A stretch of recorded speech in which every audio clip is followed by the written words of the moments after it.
بسم اللہ الرحمن الرحیم۔ السلام علیکم۔ پروگرام الکلام میں خوش آمدید۔ میں ہوں آپ کا میزبان محمد شعیب رضا۔ ناظرین کرام، حسب سابق پروگرام کے پہلے حصہ میں ہم قرآن کریم کی کچھ آیات کو سمجھنے کی کوشش کریں گے اور دوسرے حصہ میں کچھ بہت اہم سوالات کو پروگرام کا حصہ بنائیں گے۔ ہمارے ساتھ شریک گفتگو ہیں جناب محمد امانت رسول صاحب۔ امانت صاحب، بہت شکریہ آپ کے وقت کا۔ میری معاونت کے لیے موجود ہیں جناب شارق رسول۔ شارق، تھینک یو سو مچ۔ ناظرین کرام، آپ کی سکرین پہ ہمارا واٹس ایپ نمبر آ رہا ہوگا، آپ اپنے سوالات ہمیں بھیج سکتے ہیں، ہم انشاءاللہ آپ کے سوالات کو ضرور ایڈریس کریں گے۔ مولانا صاحب، ہم گفتگو کر رہے تھے حضرت موسیٰ علیہ السلام اور جو جادوگر ہیں، اب وہ مباہلے کا مقابلے کا دن آن پہنچا ہے اور وہ خاص دن رکھا گیا جس دن ان کا کوئی عید کا یا اسپیشل دن ہے اور اس دن سارے لوگوں کو منادی جو ہے نا وہ اکٹھا کر کے لایا گیا وہاں پہ۔ اب پورا وہ جس کو کہتے ہیں نا کہ وہ تیار ہے گراؤنڈ، اب اس کے اندر پھر جادوگروں کا موسیٰ علیہ السلام کے ساتھ مکالمہ ہوا، سامنا ہوا۔ ہم نے آیت نمبر 43 نمبر آیت سے شروع کرنا ہے، اپنے گفتگو کا آغاز کیجیے گا۔ بسم اللہ الرحمن الرحیم۔ کل ہم نے یہاں تک پڑھا تھا کہ فرعون کے پاس جادوگر سارے آ جاتے ہیں اور وہ کہتے ہیں کہ بھئی ہمیں اس پر کیا انعام آپ دو گے؟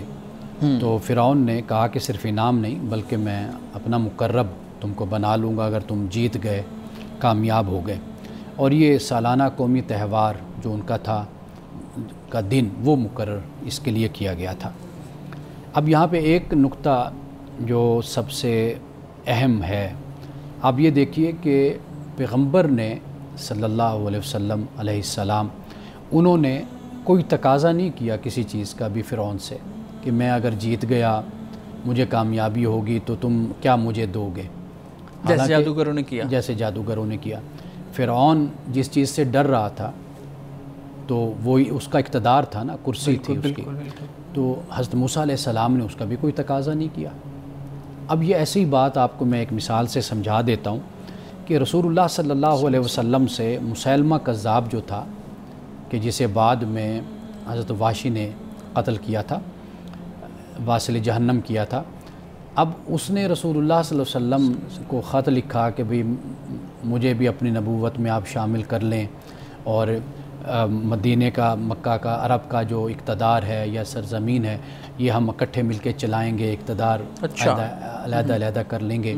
اب دیکھیے یہاں سے جو پیغمبر کا فرض ہوتا ہے، فریضہ ہوتا ہے، جو میسیج ہوتا ہے، جو اس کا منصب ہوتا ہے، جو خدا کی طرف سے اس کو دیا جاتا ہے، تو آپ نے کہا کہ بھئی میں اس مقصد کے لیے نہیں بھیجا گیا، میرا کام جو ہے وہ یہ ہے کہ میں لوگوں کو اللہ کی طرف بلاتا ہوں، ان کی تذکیر کرتا ہوں، ان کا تزکیہ کرتا ہوں۔ تو یہ تو دنیا کے معاملات ہیں، یہ جو کچھ ہے، تو یہ بھلا میرے پیش نظر یا میرا مقصود یہ ہے ہی نہیں کہ بھئی اقتدار ہو، کرسی ہو، ریاست ہو اور عرب پر میری حکومت ہو، یہ نہیں ہے۔ میں ایک اللہ کا نبی اور رسول ہوں، فرستادہ ہوں، پیغمبر ہوں، تو میرا یہ مشن نہیں ہے، یہ تو خدا کا پیغام پہنچانا یہ میری ذمہ داری ہے۔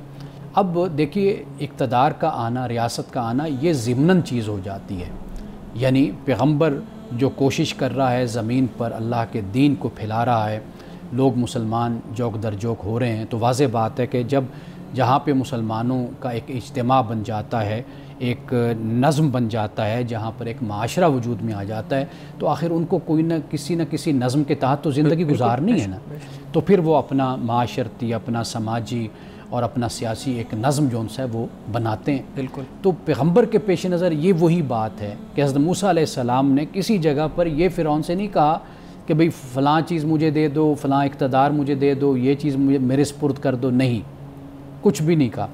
وہ جادوگر پہلے دن ہی آئے ہیں تو فرعون سے تقاضا کر رہے ہیں کہ بھئی ہمیں آپ نے انعام بھی دینا ہے، اور فرعون کہتے ہیں نہیں میں تمہیں اپنا مقرب بنا لوں گا۔ عام طور میں دیکھا نا انسانی فطرت میں بھی یہ چیز شامل ہوتی ہے کہ ہم دیکھتے ہیں کہ جب کوئی اتنی چیز جیسے موسیٰ علیہ السلام اور فرعون کا مکالمہ ہو رہا ہے، پھر اس کے بعد انسان کہہ دیتا ہے کہ اچھا ٹھیک ہے، اگر تم ناکام ہو گئے تو پھر کیا تمہارا ہوگا، یا اگر میں کامیاب ہو گیا تو پھر کیا ہوگا۔ لیکن موسیٰ علیہ السلام کا یہاں پہ کردار اور آپ کی سیرت کہ کوئی ایسی کوئی بات نہیں ہوئی، جادوگروں نے اس چیز کا، آپ جیسے بتا رہے ہیں، اس چیز کا مطالبہ بھی کیا اور پھر ان کو ان کے مطالبے کے مطابق بتایا بھی گیا کہ تم مقرر بن جاؤ، اس لیے کہ پیغمبر کے پشت پر خدا کھڑا ہوتا ہے۔ بے شک۔ تو اس لیے پیغمبر کو نتائج اور عواقب جو ہوتے ہیں نا ان کی فکر نہیں ہوتی. پیغمبر کو پتہ ہے کہ میں خدا کے حکم کو لے کر آیا ہوں، خدا کے پیغام کو، تو یہ اپنی منزل تک پہنچے گا ضرور، کیونکہ یہ خدا کا حکم ہے اور خدا کا نمائندہ ہوں میں. تو اس لیے پیغمبر کو دنیا داری یا مادیت یا یہ چیزیں اس کی کوئی حاجت نہیں ہوتی. صحیح. اب یہاں پر دیکھیے فرمایا قال لهم موسیٰ، تو انہیں موسیٰ نے کہا القوا ما انتم ملقون، کہ تم جو کچھ ڈالنا ہے تم کو وہ ڈالو، یعنی جو پھینکنا چاہتے ہو تم پھینکو. اب انہوں نے فالقوا حبالهم وعصیهم، تو انہوں نے پھر اپنی رسیاں اور اپنی لاٹھیوں کو انہوں نے ڈال دیا، پھینک دیا.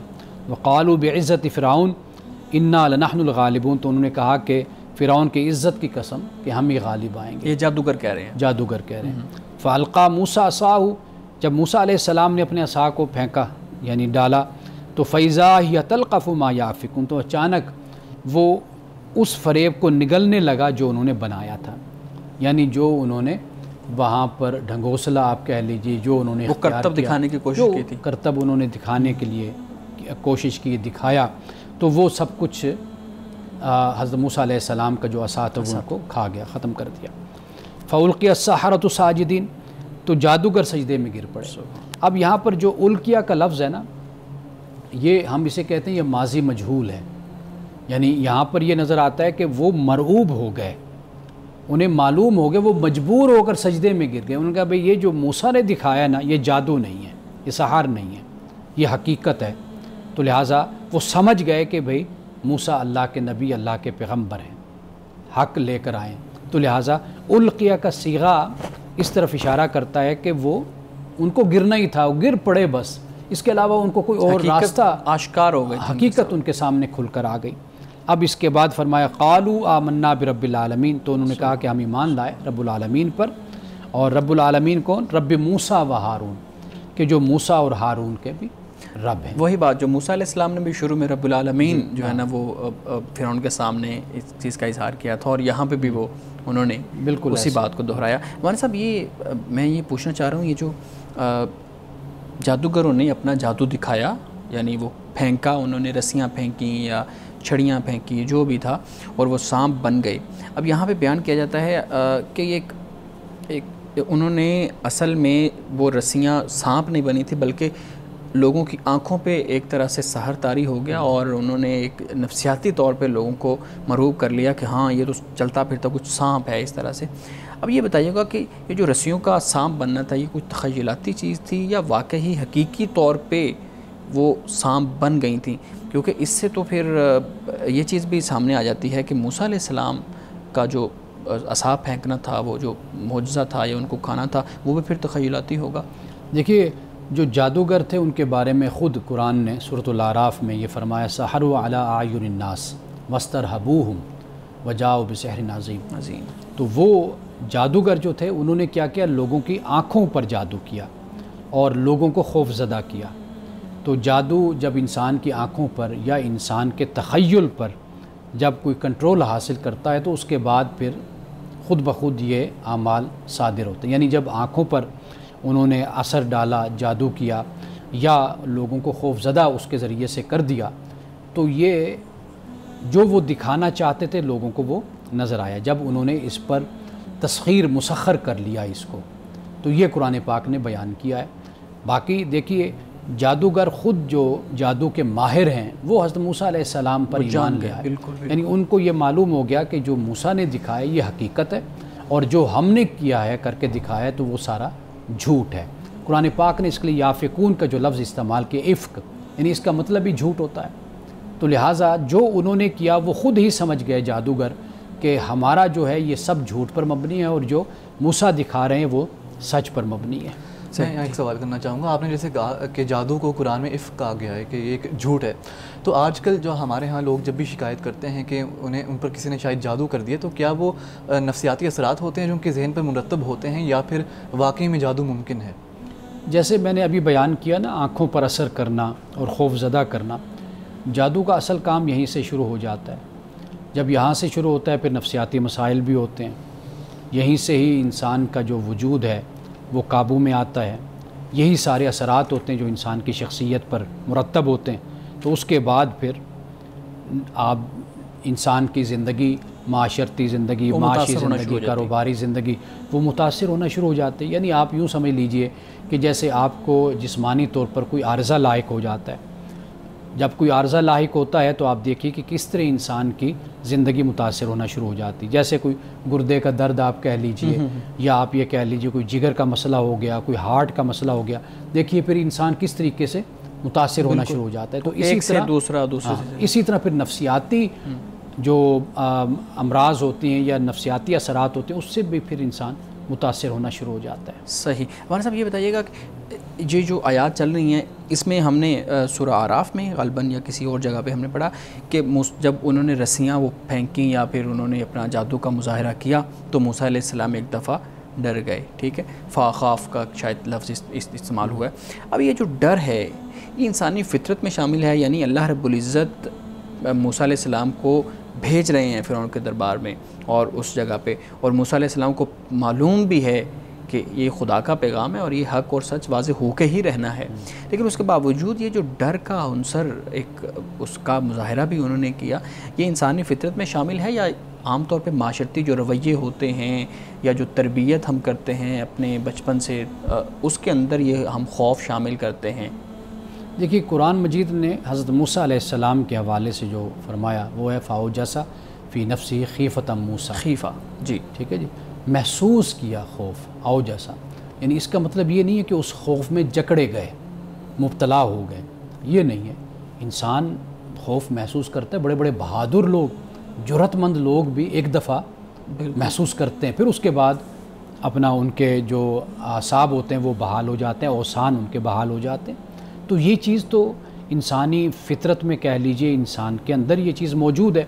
دیکھا یہ جاتا ہے کہ اگر ایسا ہوا تو یہ کیفیت کب تک رہی، کیسے رہی، یہ اصل بات اہم ہوتی ہے. آپ دیکھیں ہم یہاں پر بیٹھے ہوئے ہیں، اگر کوئی چیز ابھی ہمارے سامنے کوئی سانپ کی صورت میں اگر کوئی سامنے آ جائے تو ہم میں سے ہر ایک کا اپنا اپنا ایک رد عمل ہوگا. بالکل بالکل. ممکن ہے کہ ہم میں سے کسی کا رد عمل ایسا ہو کہ وہ تھوڑا سا تو گھبرائے لیکن پھر مضبوط ہو جائے، پھر مضبوط ہو کر اور نارمل ہو کر بیٹھ جائے.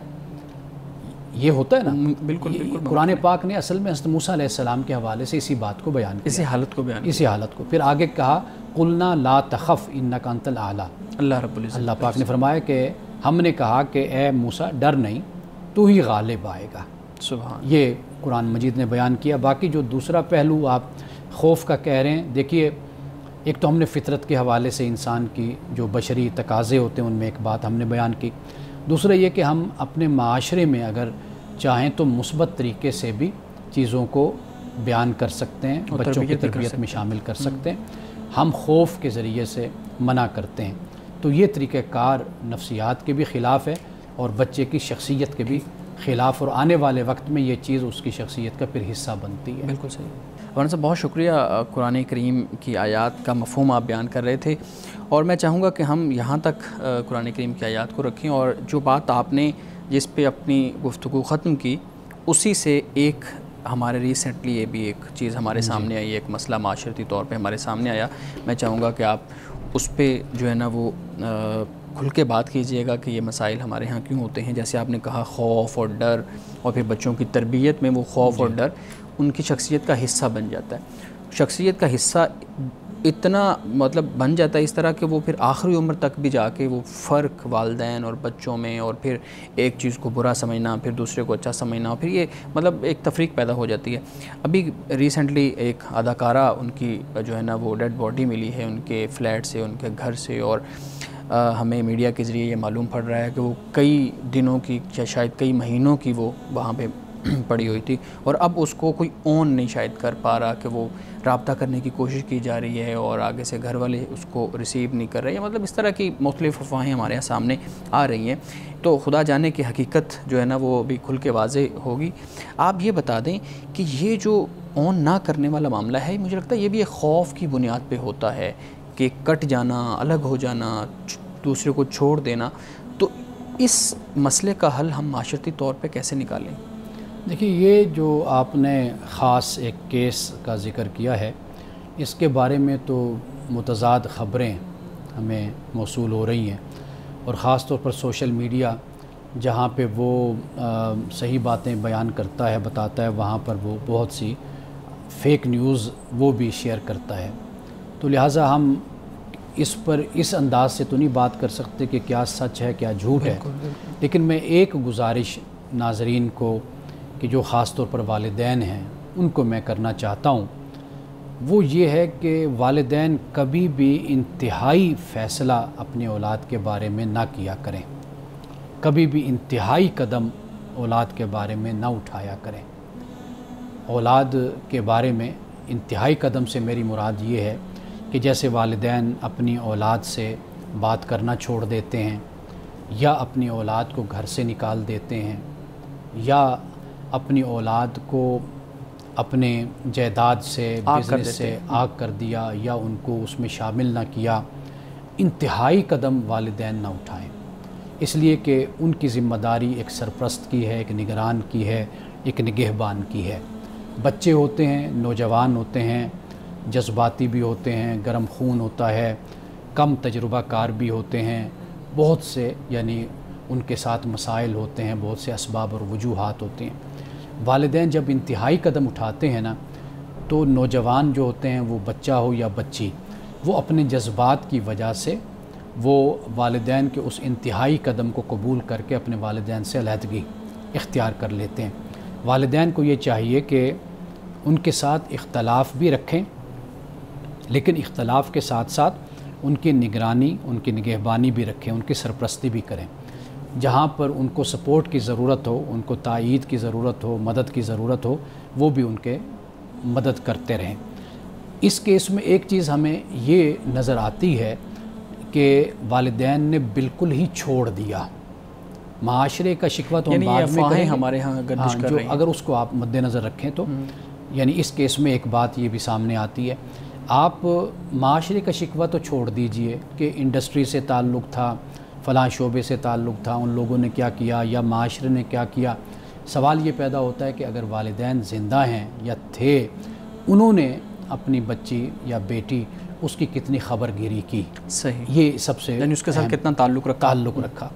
ایک بچی ہے، ایک بچہ ہے. دیکھیے جب وہ اپنی خواہشات پر چلتا ہے، اب وہ جائز ہیں ناجائز ہیں، معاشرہ جو کہے یا ماں باپ جو بھی سمجھے وہ ایک علیحدہ بحث ہے، ہم اس طرف نہیں جاتے. لیکن اب جو اس کی خواہش ہے اور جو اس کا خواب ہے، ایم ہے، وہ اس کو حاصل کرنا چاہتی ہے یا چاہتا ہے، تو اب والدین کو یہ انتہائی قدم اور فیصلہ کرتے ہوئے بالکل ہی ہٹا دینا اور آگ کر دینا اور نکال دینا، یہ طریقہ کار درست نہیں ہوتا. طریقہ کار یہی ہے کہ اولاد کے ساتھ رابطہ رہے، تعلق رہے، اس کی مدد ہوتی رہے، آخر اپنا خون ہے. اور یہ بات بھی یاد رکھی کہ خدا کی بارگاہ میں بھی والدین نے جواب دینا ہے. مولانا صاحب، میں اگر آپ کی قطع جو ہے نا وہ کلامی معذرت اس پہ، آپ والدین کو زیادہ فوکس کر رہے ہیں نا، آپ بار بار تلقین کر رہے ہیں کہ والدین کو کوئی انتہائی قدم نہیں اٹھانا چاہیے، لیکن ہم دیکھتے ہیں کہ والدین کی طرف سے بھی اس چیز کا اظہار کیا جاتا ہے کہ ہمارے بچے ایسے ایسے اقدامات کر جاتے ہیں، ایسے ایسے ڈیسیجنز، فیصلے لے لیتے ہیں جس کی وجہ سے ہمیں اپنی ساری زندگی کو چھپانا پڑ جاتا ہے یا ہمیں شرمندگی کا سامنا کرنا پڑتا ہے. اگر بچے کے جذبات ہیں تو والدین کے بھی تو جذبات ہیں، تو اس پہلو کو ہم نظر انداز کیوں کر دیتے ہیں؟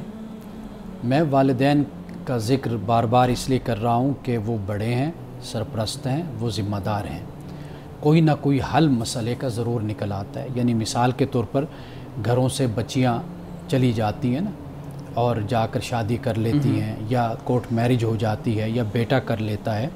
سمجھدار لوگ جو ان سے ہوتے ہیں وہ ان مسائل کو بہت ہی اچھے طریقے سے، حکیمانہ طریقے سے حل کرنے کی کوشش کرتے ہیں اور بہتر طریقے سے مسائل کو حل کرتے ہیں.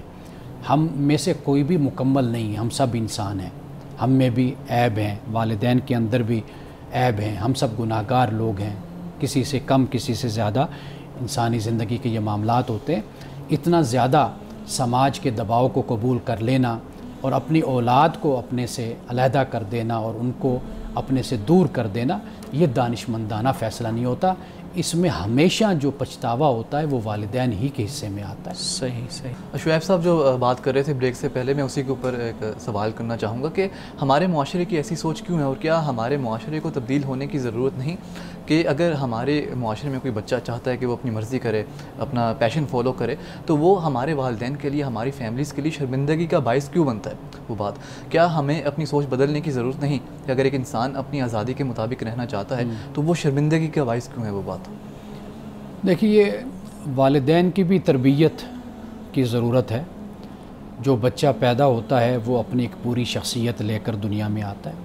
حضرت علی رضی اللہ تعالیٰ عنہ نے اسی بات کو بڑے خوبصورت طریقے سے بیان کیا ہے کہ جو بچہ ہے وہ اپنے زمانے کا انسان ہے, اس کی شخصیت اپنے زمانے کے لحاظ سے, ان کی تربیت تم اپنے زمانے کے لحاظ سے مت کرو.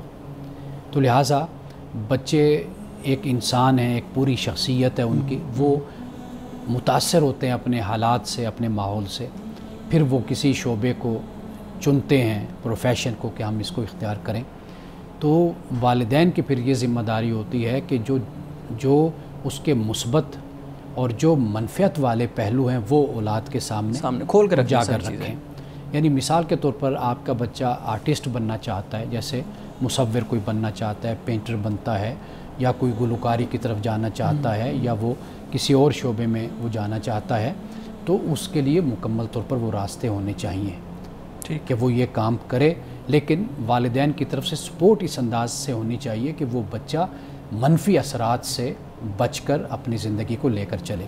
میں نے یہ دیکھا ہے کہ جہاں پر والدین دیواریں آگے کھڑی کر دیتے ہیں, بچوں کے آگے رکاوٹیں اور انتہائی قدم, جو میں نے پہلے بھی لفظ استعمال کیا, جب وہ کرتے ہیں ان کے بچے بغاوت پر اتر آتے ہیں, ان کے بچے نافرمانی پر اتر آتے ہیں, اور ان بچوں کے ذہن میں یہ بات بیٹھ جاتی ہے کہ جو ہمارے باپ نے کہنا ہے ہم نے اس کے اپوزٹ ہی کرنا ہے, جو ماں نے کہنا ہے ہم نے اس کے خلاف کرنا ہے. وہ پھر مخالفت برائے مخالفت میں وہ چلے جاتے ہیں. بہتر طریقہ یہی ہوتا ہے کہ آپ اپنے بچوں کی پرسنالٹی کو اس طریقے سے آپ بنائیں, ان کی تربیت کریں, اور ان کے ساتھ ساتھ اس طریقے سے چلتے رہیں کہ وہ اپنی مرضی بھی کرتے رہیں, اور اگر کوئی منفی اثرات ہیں اور جو غلط راستے ہیں ان سے بھی آپ اپنے بچوں کو بچاتے رہیں. یہ اس وقت ہوگا جب آپ اپنے بچوں کے ساتھ رابطے میں رہیں گے, رابطہ منقطع نہیں کریں گے. جب آپ رابطے منقطع کر لیتے ہیں تو پھر وہاں پر یہ صورتحال جس طرح کے آتے ہیں. ہم یہ بھی دیکھتے ہیں کہ ہمارے ہاں جو بچے جب یہ کہتے ہیں کہ ہم مکمل طور پر آزاد ہیں, تو کیا ان کو یہ سمجھایا نہیں جانا چاہیے کہ وہ جو مکمل آزادی مانگتے ہیں دنیا کے تناظر میں تو درست ہے, لیکن اللہ تعالیٰ نے بچوں کو وجود دیا, ماں باپ نے وجود دیا, تو کیا ان کی یہ ذمہ داری نہیں بنتی قدرتی طور پر کہ وہ اپنے جو ذمہ داری ہے والدین کی جانب, خدا کی جانب, اس کو ادا کریں, اور مکمل طور پر آزادی کا جو ایک تصور ہے کیا اس کو چیلنج نہیں کیا جانا چاہیے؟ دیکھیے, آزادی کا جو تصور ہے یہ تو پہلے دن سے ہی چیلنج ہے. یعنی اس آزادی کو, اس طرح کی آزادی جو ہمارے ہاں لا قانونیت کا نام اگر دے دیں آزادی کو, تو ایسی آزادی تو کوئی بھی مہذب ریاست بھی, مہذب معاشرہ بھی اس کو تسلیم نہیں کرتا. اور آزادی کو آوارگی کے معنی میں بھی نہیں لیا جا سکتا, اور غیر اخلاقی جو زندگی ہے اس میں, جس میں بدعنوانی ہے, بددیانتی ہے, کرپشن ہے, اس کی بھی کوئی آزادی نہیں ہے. آزادی کی بھی بہرحال ایک لمٹ ہے, ہر معاشرے میں ہوتی ہے. لیکن جو بات آپ کہہ رہے ہیں نا, دیکھیے بچوں کا جو معاملہ ہے نا, وہ آپ یہ کہنا چاہتے ہیں کہ وہ اب وہ والدین کی جگہ پر آ جائیں, وہ ان چیزوں کو سمجھنا شروع کر دیں. میں یہ عرض کر رہا ہوں کہ بچے آگے بڑھنا چاہتے ہیں اپنی زندگی میں, ترقی کرنا چاہتے ہیں اپنے زمانے کے مطابق وہ آگے بڑھیں.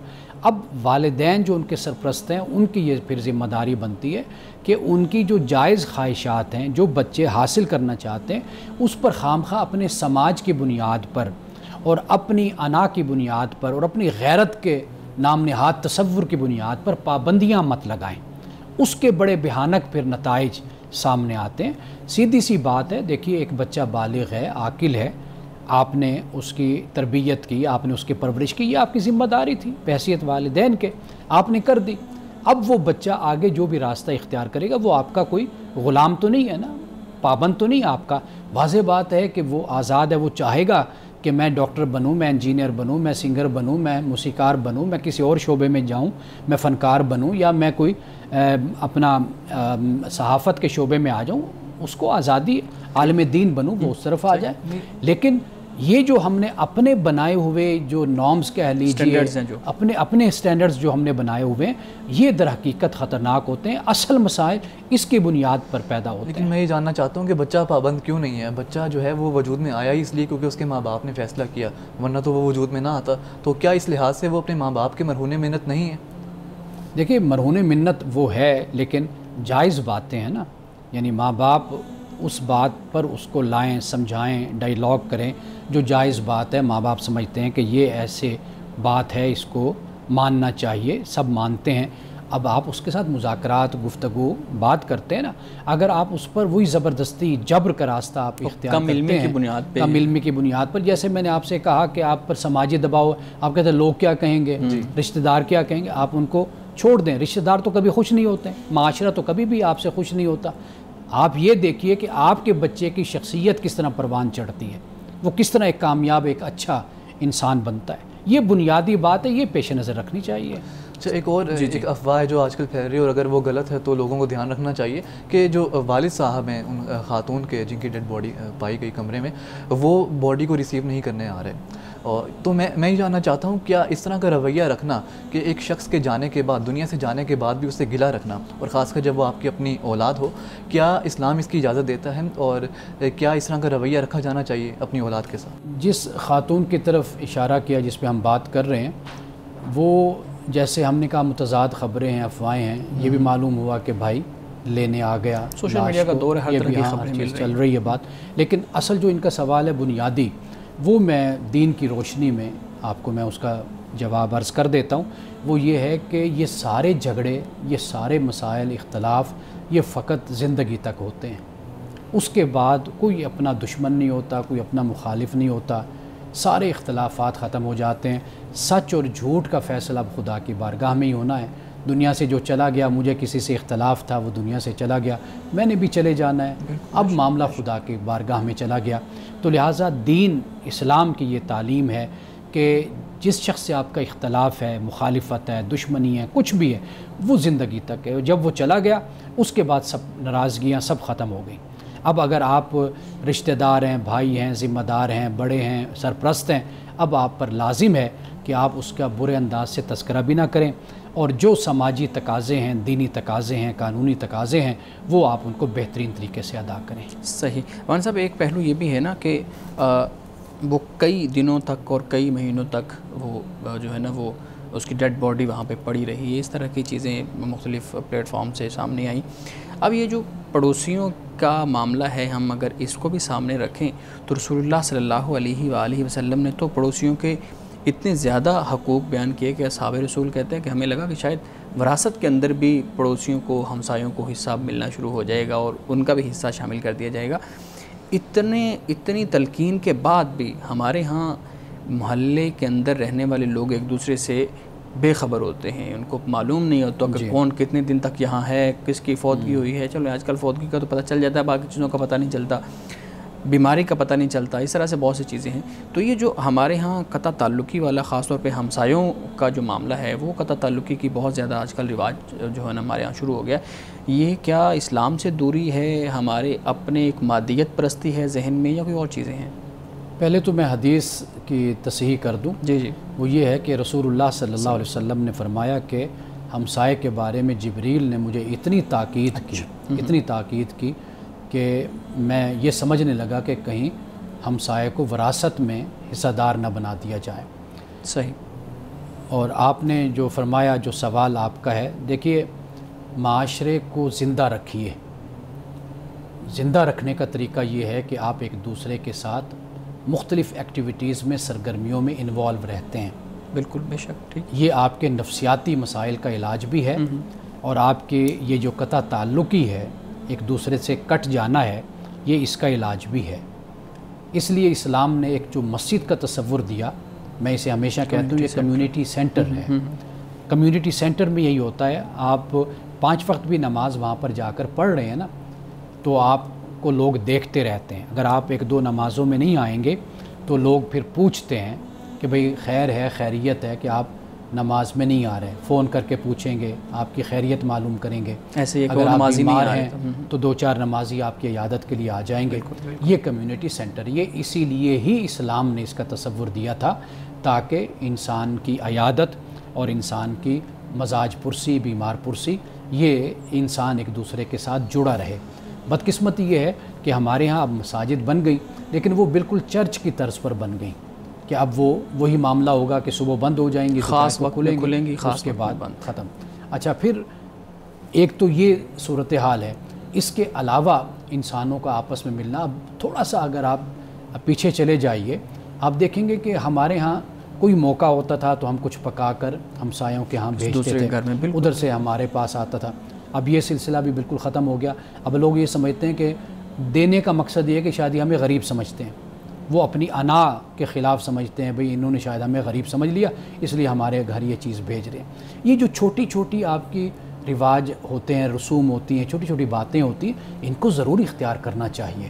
اب دیکھیے کہ ہمیں اچھی طرح یاد ہے کہ ہم صرف اپنے والد صاحب ہوں یا اپنے بڑے بھائی یہ نہیں، بلکہ ہمسایوں کے جو بزرگ ہوتے تھے ان کے بارے میں بھی ہمیں ڈر ہوتا تھا کہ بھئی ہم جائیں گے گزریں گے تو یہ ہم سے پوچھیں گے بھئی کہاں بیٹا جا رہے ہو، کیا لینے جا رہے ہو، کدھر جا رہے ہو، یہ ان سے سوال۔ ابھی میں ایک کتاب پڑھ رہا ہوں تو وہ ایک صاحب کی کتاب ہے، وہ بڑے عہدے پر رہیں اپنا پی ٹی وی پہ، تو انہوں نے اپنی رویداد کہتے ہیں یا آپ بیتی انہوں نے لکھی، اس میں وہ یہی باتیں بیان کر رہے ہیں کہ کس طرح پہلے معاشرہ سماج ایک دوسرے کے ساتھ جڑا ہوتا تھا۔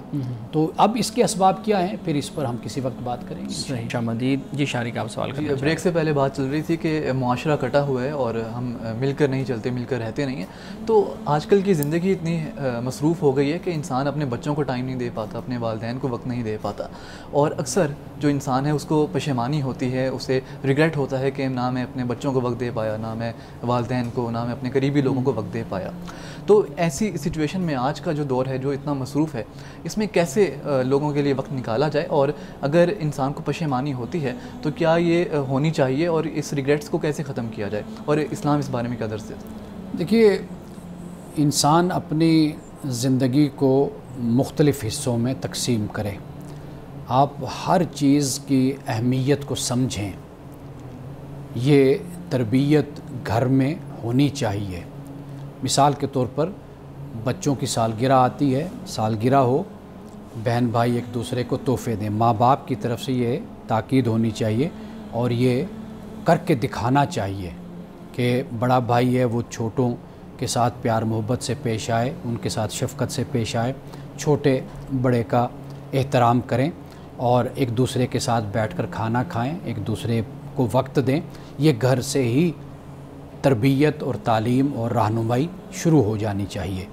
اب جب ہم آگے بڑھتے ہیں، ہمارے سامنے اللہ نے ہمیں آنکھیں دی ہیں، عقل دی ہے، ہم دیکھیں اپنے معاشرے کو، ہم لوگوں کی زندگیوں کا مطالعہ کریں۔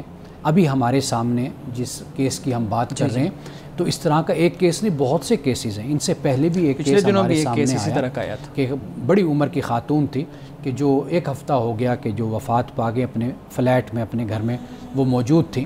اب یہ جو مسائل ہیں یہ ہمارے لیے ہیں نا کہ ہم ان سے کیا سیکھتے ہیں، کیا سبق حاصل کرتے ہیں۔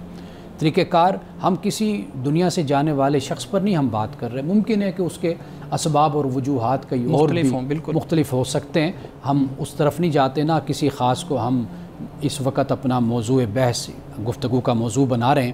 مقصد کہنے کا یہ ہے کہ آپ جو بات کہہ رہے ہیں نا کہ لوگوں کا طریقہ کیا ہوتا ہے، لوگ ایک چیز کو چن لیتے ہیں، بس اس کے پیچھے سرپٹ بھاگتے رہتے ہیں، بس اسی کے پیچھے لگے رہے، یعنی شہرت ہے تو بس شہرت کے پیچھے لگے رہے۔